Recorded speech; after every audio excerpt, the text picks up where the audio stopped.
여기 유럽에서 온 여성이 흰 가운을 입고 있는 남성과 대치한 채 기분 나쁜 기색을 표현하고 있습니다. 대체 이 남성이 무슨 행동을 했길래 이렇게 화가 난 걸까요? 안녕하세요. 저는 스웨덴에서 디자이너 일을 하고 있는 다니엘이라고 합니다. 스웨덴은 북유럽에 속해 있는 나라인데 아실지 모르겠지만 북유럽은 디자이너들의 선망의 대상이에요. 디자이너들이라면 누구나 북유럽에서 일해보기를 바라고 북유럽 회사들과 협업한 경력은 뛰어난 경력으로 인정받을 수 있죠. 그래서 저도 스웨덴에서 이름을 알리는 디자이너가 되고 싶었어요. 남들보다 더 유리한 위치에 있다는 자신감도 있었습니다. 아무래도 다른 나라에서 온 사람들보다야 스웨덴 본토 사람인 제가 더 나을 거라고 생각했거든요. 하지만 그건 제 아니란 생각이었습니다. 세계는 넓고 뛰어난 인재는 넘쳐났어요. 아무리 스웨덴에서 나고 자란 사람이라 하더라도 그들과 경쟁해야 하는 건 분명했습니다. 게다가 해외에서 오는 사람들은 유학은 기본에 자국에서 엄청난 커리어를 쌓은 상태이기 때문에 초짜 디자이너인 제가 어찌 해볼 상대들이 아니었어요. 이런 사람들 중에서 제가 봤던 가장 뛰어난 사람은 바로 한국에서 온 피터 씨였습니다. 그는 저에게 아주 긍정적인 자극을 많이 주었는데 피터 씨는 정말 성실하고 뛰어난 사람이었어요. 우선 해외 취업은 유학이 기본이라는 인식이 있는 이쪽 계열에 유학 경험 없이 디자이너로 초빙받아온 유일한 사람이었습니다. 게다가 디자인 감각도 굉장히 뛰어났어요. 하지만 많은 사람들이 입을 모아 걱정하는 것들이 있었습니다. 외국 대학에서 유학을 했다거나 인턴이나 직원 생활을 해본 적이 없으니 서양 문화권의 사람들 사이에 잘 섞일 수 있을까 하는 것이었죠. 하지만 피터 씨는 그 누구보다 잘 섞여 들었습니다. 디자이너라고 해서 디자인만 잘해서는 안 됩니다. 어쨌든 다른 사람들과 함께 일하는 것이기 때문에 인간관계 능력도 좋아야 했고 직급이 올라갈수록 신경 써야 하는 것도 많았어요. 그러면서 자연스럽게 디자인과는 멀어지는 사람들이 대다수인데 피터 씨는 관리직으로서 해야 하는 일도 충실히 수행하면서도 디자이너로서의 정체성을 잃지 않았습니다. 갓 들어온 인턴이었던 저는 한국에서 온 피터 씨의 모습을 보면서 많은 것을 느꼈어요. 또 마음이 굉장히 따뜻한 사람이라 인간적으로 존경하는 마음이 들었습니다. 저희 회사는 멘토링 시스템이라고 해서 한 달에 한 번 인턴들에게 원하는 사람과 면담을 할 수 있는 기회를 주는데요. 저는 당연히 피터 씨를 선택했습니다. 경쟁률이 셀 거라고 생각했는데 아무도 없더라고요. 알고 보니 피터 씨가 워낙 바쁘다 보니 암묵적으로 피터 씨를 선택하지 않는다는 룰이 있었습니다. 뒤늦게 이 사실을 알고 멘토를 바꾸려고 했는데 피터 씨가 흔쾌히 저를 만나주겠다고 했다더라고요. 저는 면담을 통해 피터 씨가 어떻게 유학 없이 저희 회사에 올 수 있게 되었는지 듣게 되었습니다. 피터 씨는 한국의 작은 회사부터 시작하여 한국의 글로벌 기업에 가기까지 뚜렷한 목표를 두고 꾸준히 노력했다고 합니다. 그러면서 본인의 포트폴리오를 보여주었는데 누가 봐도 초보티가 물씬 나는 작업물부터 시작된 포트폴리오에는 정성이 담겨 있었어요. 저는 그 모습에 감명을 받고 피터 씨가 해왔다는 과정을 그대로 따라가기 시작했습니다. 피터 씨는 그러면서 한국에 있는 작은 회사부터 자신이 시작한 것에는 이유가 있다면서 저에게 일머리는 배울 수 있겠지만 자신이 한국에서 한국인들로부터 배운 감각과 완벽에 가까운 효율성은 한국에 가지 않는 이상 어려울 거라고 하셨어요. 피터 씨의 말에 저는 한국이라는 나라가 문득 궁금해지더라고요. 그래서 피터 씨가 한 대로 뚜렷한 목표를 잡았어요. 그건 바로 한국에 있는 회사에 가서 일을 하는 것이었습니다.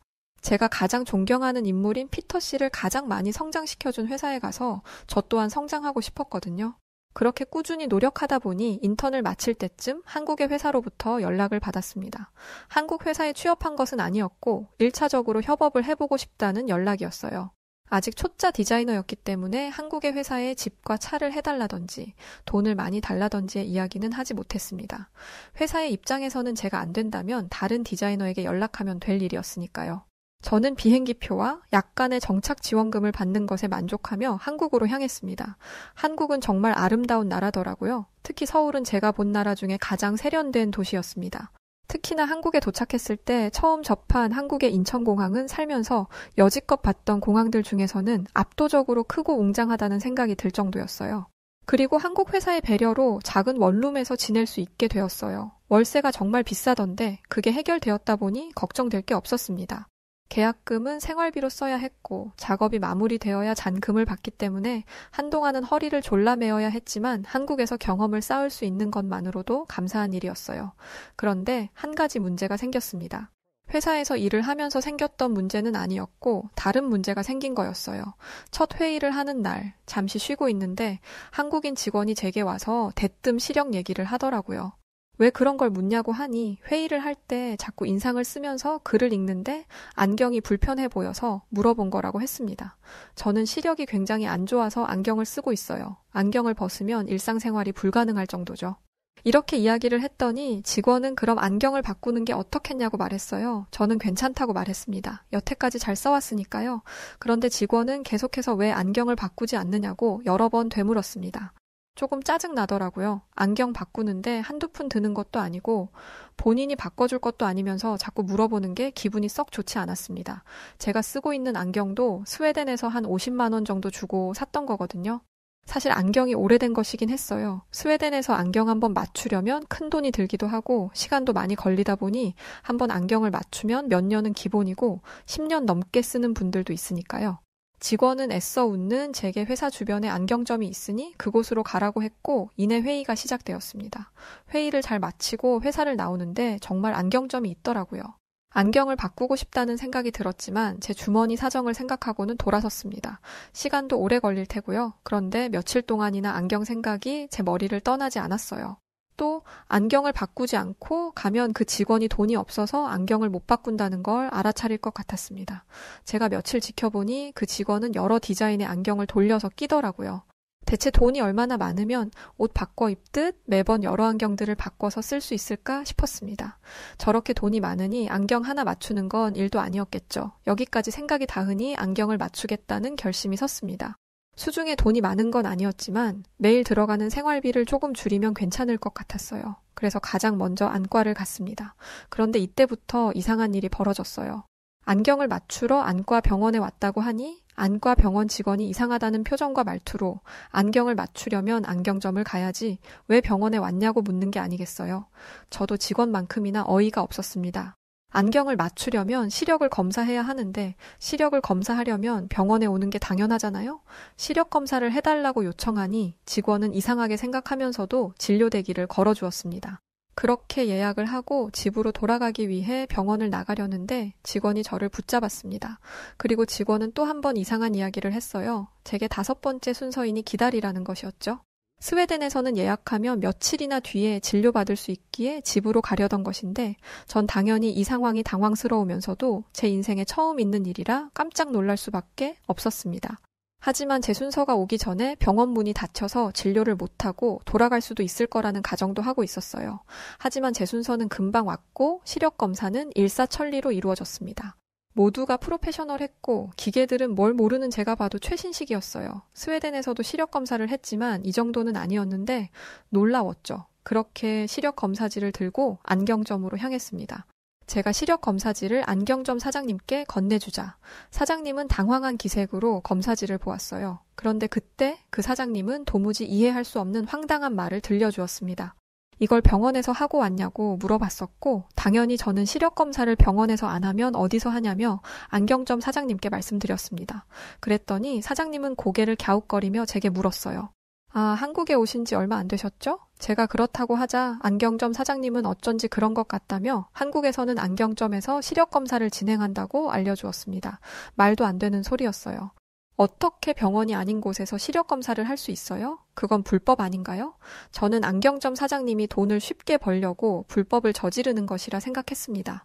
제가 이런 생각을 한다는 것을 느꼈는지 사장님은 한국의 안경점은 국가가 인정한 자격을 가진 사람들이라 시력 검사를 진행하고 안경을 가공하는 것까지 할 수 있다고 알려주었어요.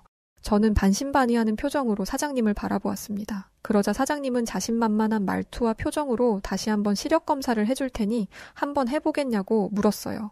저는 검사가 시작되자마자 제가 괜한 의심을 했다는 걸 깨달았습니다. 사장님은 여러 기계를 사용해가며 제 시력을 검사했는데 병원에서 검사하는 것보다 더 자세하게 느껴질 정도였어요. 게다가 정확했습니다.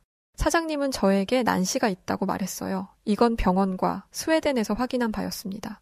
그런데 사장님은 무언가 이상하다며 제가 기존에 쓰고 있던 안경을 집어들었어요. 그러고는 왜 렌즈에는 난시가 없는 것으로 되어 있냐 묻더라고요. 저는 그럴 리가 없다고 말했습니다.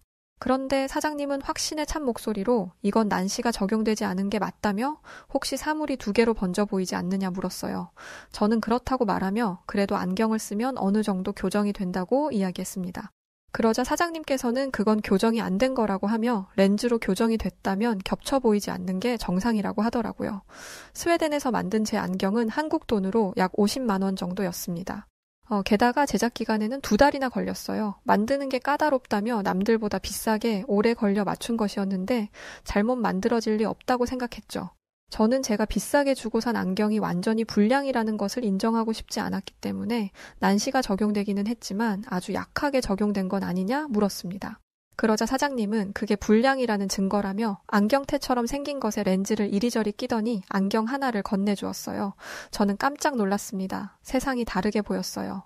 사장님은 제가 쓰던 안경과 지금 건네받은 안경을 돌려가며 쓰게 했는데 저는 사장님의 말을 인정할 수밖에 없었습니다. 2달이나 걸려서 받은 50만 원짜리 안경은 제대로 만들어지지 않았던 것이었어요. 안경점 사장님의 능력은 여기서 끝이 아니었습니다. 사장님은 제 안경을 살펴보더니 안경 알이 빠진 적 없느냐 묻더라고요. 가끔 한 번씩 안경 알이 빠지고는 한다 말하니 사장님은 안경 알이 안경테보다 작게 재단되었다며 이 안경은 애초에 잘못 만든 것이라고 했습니다. 50만 원씩이나 주고 산 안경이라 속상하겠다는 말까지 덧붙였죠. 머리가 띵한 기분이었어요. 한국의 사장님은 보자마자 아는 문제를 스웨덴 안경사는 직접 만들면서도 몰랐다는 것이었으니까요. 지금보다 돈이 없던 학생 시절에 아르바이트를 하며 차곡차곡 모은 돈으로 맞춘 안경이 이 지경이었다니 속이 쓰렸습니다. 제가 속상해하자 사장님은 안경테를 고르다 보면 기분이 조금 나아지지 않겠냐며 안경테를 이것저것 추천해주기 시작했어요. 사장님 말대로 기분이 조금 나아지기는 하더라고요. 그런데 이번엔 다른 이유로 마음이 불편했습니다. 지금까지 나눈 대화로 짐작해보건대 한국의 안경사는 스웨덴 안경사보다 훨씬 뛰어난 능력을 가지고 있는 것 같았어요. 당연히 훨씬 비쌀 거고 안경테도 마찬가지겠죠. 저는 사장님께 마음에 드는 안경테의 가격을 물었습니다. 그런데 저는 사장님께서 말해준 가격을 듣고 제 귀를 의심했어요. 왜냐하면 그 안경테 가격은 2만 원이었습니다. 저는 부가세나 다른 금액이 별도로 들어가는 것이냐 물었는데 그런 것이 아니고 정말 가격이 2만 원이었어요. 알고 보니 제가 고른 안경이 행사 중이던 안경이었던 겁니다. 행사가 진행되지 않는 안경테도 4만 원에서 비싸야 7만 원 정도 하더군요. 장난감 같이 허술한 안경테도 아니었습니다. 제가 아는 브랜드였어요. 이건 정말 화가 나더라고요. 유럽에서 안경이 가장 유명한 브랜드는 덴마크 회사입니다. 이 회사는 같은 유럽 국가임에도 불구하고 가격을 매우 비싸게 받습니다. 디자인 값이라는 게 있다는 건 제가 누구보다 잘 알기 때문에 이것이 문제라고 생각하지 않았어요. 그런데 안경테가 저렴한 걸 알고 나니 이번엔 렌즈의 가격이 문제였어요. 안경테는 이렇게 저렴하게 팔고 렌즈를 비싸게 팔 수 있는 거니까요. 안경테를 고르니 사장님은 테를 들고 안쪽으로 들어갔습니다. 그러면서 30일 정도 걸린다고 하더라고요. 그 정도 걸릴 거라고 예상은 했습니다. 그래서 저는 결제는 지금 해야 하는지 아니면 찾으러 올 때 하는 건지 물었어요. 그랬더니 사장님은 웬 뚱딴지 같은 소리를 하더라고요. 저에게 어디 잠깐 나갔다 오시려냐는 질문을 했기 때문이었어요. 저는 뭔 소리를 하는 건가 싶어 30일 뒤에 찾으러 오라는 게 아니었냐 물었습니다. 그러자 사장님이 오히려 저를 더 이상하게 보며 한 달 뒤가 아니라 30분 뒤에 라고 말하는 게 아니겠어요? 저는 저희가 영어로 소통하기 때문에 소통에 오류가 난 거라고 생각했습니다. 그런데 제가 이해한 게 정확했어요. 사장님은 정확히 30분이라고 표현했고 결제는 안경을 써본 뒤에 하면 된다고 했습니다. 사장님이 안경점 안쪽으로 들어가자 기계가 작동하는 소리가 났어요. 저는 정말 30분이 걸리는지 확인했습니다. 그런데 30분 타이머는 15분 만에 꺼지고 말았어요. 사장님은 안경이 완성되었다며 15분 만에 깨끗한 안경 하나를 대령해 주었습니다. 그 모습에 전 솔직히 좀 기분이 나빴었습니다. 왜냐면요. 아무래도 저렴한 가격이었기 때문에 너무 대충 만들어준 게 아닐까 싶어서였죠. 그래서 순간 화가 났어요. 저는 화를 꾹 참으며 물었습니다. 이게 정말 전부라고요? 다른 것도 아니고 안경을 15분 만에 만들다뇨? 너무 대충 만드신 거 아닌가요? 그러자 사장님은 이게 완성본이라고 대답했죠. 저는 어렸을 때부터 안경을 썼기에 몇 번이나 안경을 바꿨습니다. 저희 집안 사람들도 안경을 하나씩 가지고 있죠. 그중 누구도 당일에 안경을 만들어서 받은 적이 없어요. 그런데 15분이라니요. 정말 말도 안 되는 일이었습니다. 안경점에 들어와서 시력 검사를 하고 이 안경을 받기까지 한 시간도 채 걸리지 않았습니다. 저는 안경점 사장님이 말을 번지르르하게 해서 제가 외국인이라고 절 속이고 대충 만든 안경을 팔아 치운다고 생각했어요. 그래서 사장님에게 제가 외국인이라고 이런 식으로 속여 파시려고 하는 건 잘못된 거 아니냐면서 사장님에게 따지듯 말하고 말았습니다. 그러자 그 친절하던 사장님이 처음으로 인상을 찌푸렸어요.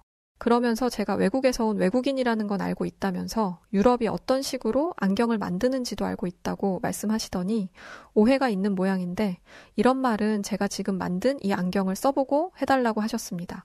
사장님의 강단 있는 행동과 말에 움찔한 저는 가만히 안경을 집어들어 썼습니다. 그리고 안경을 쓰자마자 얼굴이 시뻘겋게 달아오르는 걸 느꼈어요. 저는 안경을 쓰자마자 사장님에게 허리를 숙여 사과했습니다. 그러자 사장님은 매우 당황하며 제게 사과받고자 한 말은 아니라면서 되려 제게 미안해 했습니다. 저는 제가 100번 잘못했음을 인정하며 사장님이 만들어준 안경을 쓰고 고개를 들어 주변을 둘러보았어요. 제 눈앞에 새로운 세상이 펼쳐진 것 같았습니다. 제가 지금까지 쓰고 다니던 안경은 쓰레기였어요. 쓰레기와 다름없는 안경을 쓰고 다녔으니 계속해서 시력이 나빠지는 건 당연한 일이었죠. 겹쳐 보이는 것도 없고 너무 편했어요. 사장님은 안경이 익숙해지는 시간이 필요할 거라고 이야기했는데 얼마나 제 눈에 딱 맞는지 그런 시간은 전혀 필요하지 않겠더라고요. 이 정도 되면 가격은 얼마가 됐든 괜찮을 것 같았습니다. 이런 안경을 하루 만에 만든 것만으로도 충분했어요. 새로운 안경을 가지고 내일부터 일을 한다면 작업이 훨씬 잘 될 것 같았거든요. 결제를 하려는데 놀라운 건 여기서 그치지 않았습니다. 저는 가격을 듣고 몇 번이나 내내를 반복했어요. 안경테를 포함한 전체의 가격이 7만 원이었기 때문입니다. 게다가 제 안경은 압축까지 한 것이었습니다. 스웨덴에서는 압축을 한 번 할 때마다 엄청난 금액을 추가로 청구했는데 그걸 적용하고서도 7만 원이라니요. 대체 한국은 어떤 나라인 거죠? 분명 재료비와 인건비가 들 테고 임대료도 나올 텐데 제가 너무 놀라 멍하게 있자 사장님은 한국에서는 보통 이 정도 한다며 외국인이라고 사기치는 거 아니니 걱정하지 말라고 말해 주었습니다. 제가 여전히 정신을 차리지 못하자 렌즈 압축을 더하거나 시력이 매우 특수한 경우라면 공장에 가는 경우도 있다고 했어요. 그건 최대 일주일이나 걸리기 때문에 이 부분은 염두에 두어야 한다고 말했고요. 아마 제가 모든 곳이 다 이런 식으로 적용되는 건 줄 알고 오해하지 않길 바랬던 것 같아요. 나중에 이 사실을 알고 실망하지 않았으면 하는 마음의 한 말이었겠지만 이 사실을 뒤늦게 알았더라도 제가 실망할 일은 없었을 겁니다. 저렇게 복잡한 공정을 하는데도 최대 일주일이라니 이게 말이나 되는 소리인가요? 스웨덴을 비롯한 다른 나라들은 공장에 가려면 해외로 물건을 보내야 합니다. 저는 제가 알고 있던 세상이 전부가 아니라는 것을 느끼며 놀라움에 입을 다물지 못했어요. 사장님에게 카드를 건네준 뒤 정확하게 7만 원이 결제되었습니다. 저는 지금까지 쓰고 있던 안경을 버려달라고 말했어요. 그렇게 인사를 하고 나가려는데 사장님이 저를 붙잡았습니다. 이게 다가 아니라면서 코 받침과 귀에 거는 부분을 만져주더라고요. 이렇게 세심하게까지 손님을 대해주다니. 지난날 한국에서 온 피터 씨에게 한국인들의 직업의식에 대해 들은 적이 있었어요. 한국인들은 자신이 하는 일에 책임감을 가지고 일하는 것을 굉장히 중요하게 생각한다고 했습니다. 그래서 자신의 손이 대운 일들이 항상 최고이길 바란다고 했죠. 솔직히 사장님은 자신이 할 일을 다 했습니다. 이렇게 빠른 시간 안에 최고의 결과를 만들어줬으면 더 이상 귀찮은 일을 안 해도 괜찮아요. 하지만 사장님은 끝까지 세심한 부분까지 챙겨주었죠. 그런데 놀라운 건 여기서 다가 아니었습니다. 안경 위치를 맞추고 있는데 누군가가 들어오더라고요. 안경을 교정한 뒤 잠시 머물며 그들을 지켜보았는데 그 사람은 안경을 새로 맞춘 사람이 아니었습니다. 그 사람은 사장님에게 자신의 안경을 건네주었고 사장님은 무슨 물이 들어있는 기계에 안경을 담갔습니다. 물이 담긴 기계에 안경을 담그다니 뒤로 넘어갈 일이었지만 사장님에게 대한 신뢰가 쌓인 상태였던지라 믿고 그 상황을 지켜보았어요. 이내 기계가 소리를 내며 작동하기 시작했고 잠시 후 사장님은 안경을 꺼내 빛에 안경을 비춰보더니 안경을 닦아주었습니다. 그러고는 갑자기 도구를 꺼내 코받침대를 분리하더라고요. 저는 분리된 코받침을 보고 깜짝 놀랐습니다. 이물질이나 물때가 가득 끼어 있었거든요. 제가 화들짝 놀라자 사장님은 이런 것을 처음 봤냐며 코받침은 소모품이라 일정 시간이 지나면 갈아 끼워야 한다고 했습니다. 정말 놀랍지 않나요? 게다가 사장님은 이 모든 걸 하는데 돈을 받지 않았어요. 가끔 오는 손님인데 이 정도는 간단한 것이라 서비스 차원으로 해준다고 했죠. 아니 안경을 바꾸면 얼마나 바꾼다고 그런 사람을 위해 이런 서비스를 해주는 게 말이 되나요? 제 반응에 사장님은 한국에서는 이런 걸 노동이라 생각하지도 않고 이런 게 신기하다면 한국만의 정이라고 생각해주면 된다고 하셨습니다. 제가 태어난 스웨덴에서는 식당에서 물을 한 잔만 마셔도 돈을 지불해야 합니다. 그런데 한국은 이런 걸 그냥 정이라는 걸로 그냥 해준다니요. 사장님에게서 지난날 한국에서 왔던 제가 존경하던 피터 씨의 모습이 보였습니다. 피터 씨도 자기 팀원들의 일이라면 두 팔 걷고 나서서 일을 도왔어요. 사람들이 하는 일도 많은데 왜 굳이 남의 일을 도와주냐? 저 사람이 자기 일을 제대로 하지 못하면 저 사람이 책임을 지게 되는 거다라는 말을 하면 피터 씨는 항상 이 정도도 함께 못하는데 어떻게 한 팀이라고 할 수 있겠어요? 라고 대답했습니다. 제가 가장 존경하는 사람과 우연히 만난 안경점에 사장님이 똑같은 마인드를 가지고 있다니 한국인들이 어떤 성격을 가지고 있는지는 다른 사람을 겪어보지 않아도 알겠더라고요. 제 생각은 정답이었습니다. 함께 일을 하면서 만난 사람들 모두 굉장히 훌륭했어요. 모두가 자기 일에 자부심을 가지고 일을 했죠. 저는 한국에 있는 동안 정말 많은 것을 배웠습니다.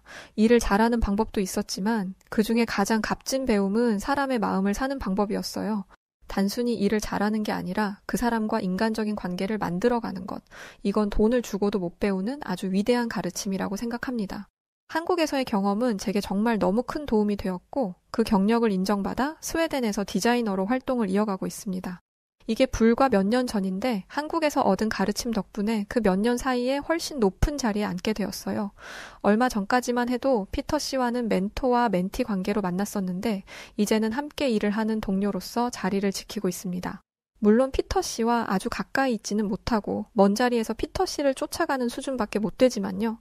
다시 기회가 된다면 한국의 기업과 또 다시 일해보고 싶은 마음이 간절합니다. 자, 오늘은 스웨덴에서 한국에서 왔다던 피터 씨에게 일을 배우다 한국을 알게 되고 한국까지 가서 일을 하게 되었던 그녀가 한국의 안경점에서 겪었던 에피소드였네요. 오늘 사연 어떻게 들으셨나요? 오늘 사연이 재미있으셨다면 구독과 좋아요, 알림 설정 부탁드리고요. 그럼 지금까지 다양한 사연들을 읽어드리는 여우튜브 송은지였습니다. 영상 끝까지 시청해주신 구독자분들 모두 진심으로 감사드립니다. 고맙습니다.